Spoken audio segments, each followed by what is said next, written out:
Hello Canvas admins, Brad Schreffler here with a quick tutorial for how you can see which of your students have not at all participated in the distance learning, virtual learning that we are doing currently.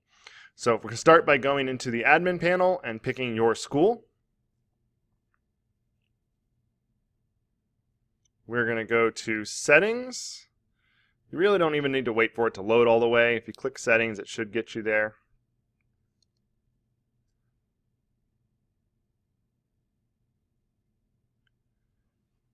And then once this loads, we're going to go to the Reports tab.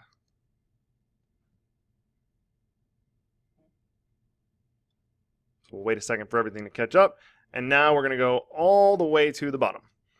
The report we're looking for is called the Zero Activity Report, which essentially tells us any students who have had no activity in given classes. Now, this is going to be all of our classes combined, so we'll need to do some cleanup with the report when we're done, but this is going to be really what we're looking for.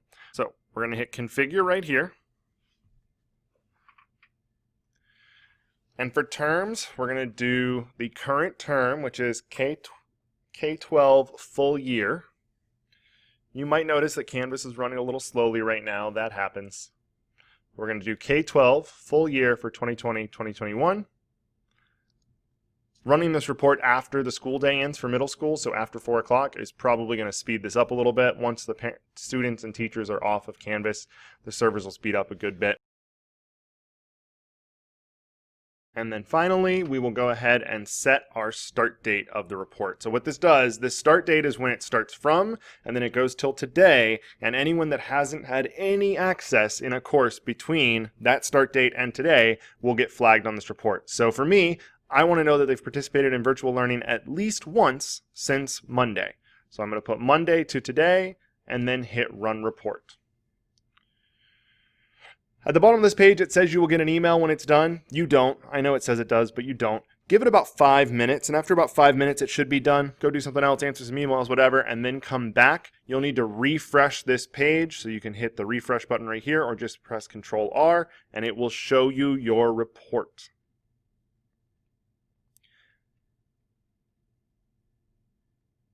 All right, so at this point, you've refreshed the page. You should see that your report is done. It will say configure again over here, but you now have a download option to get a hold of that report. So you're going to go ahead and click this report.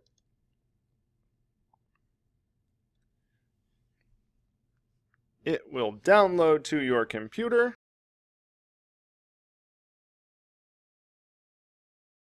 And once it downloads, we can go ahead and open it up. Now, this report, again, is going to be absolutely every kid who has not accessed any courses. So if they are in a normal 7-course schedule and they haven't accessed any of their courses, they'll show up on this list 7 times. They'll show up as many times as they have courses if they haven't accessed them. They'll also show up if there's one course they're not accessing, then they will show up on this list as well. So what we want to do is clean up this list. So we'll go ahead and select columns A through I, and then we're going to click on Remove Duplicates. We'll go ahead and hit Unselect All and then select User ID. This is this number right here. This is Canvas's unique identifier for the student, and it does a good job of clearing up this list so we don't end up with student names more than once. So we're going to go ahead and hit OK. It's removed all the duplicate values and has left me with 275 students who have not logged in to distance learning at all. That is my number. Now, you may find that you want to go through this list by course name and see if there are some courses you know aren't being used or are blank. You know, if you still have vacancies somewhere, then you might not want to worry about those. If you've built courses that are specific for specific purposes, you may want to clear out some of those. Like we built this break room course for our support facilitators work with their students. That should come out of there. And just kind of look through the list and clear it up a little bit before you make any decisions on it. So again, Miss Spanglish course, that needs to come out of there. So I'm going to take that out of the list. Now, whatever I want to do with these student ID number columns, I can do. So if I want to send a Connect Orange home to all these families, I can use these ID numbers as my target group to send a Connect Orange home and say, hey, we haven't seen you, we'd love to see you, whatever. But that gives me the list of ID numbers and names for any students who have not accessed the report. Hope that made it nice and easy for you guys. As always, if you have any questions, you can reach out to me, bradley.schreffler@ocps.net. I'm glad to help and answer any questions there. And I know you are going to do awesome things for and with your students this year.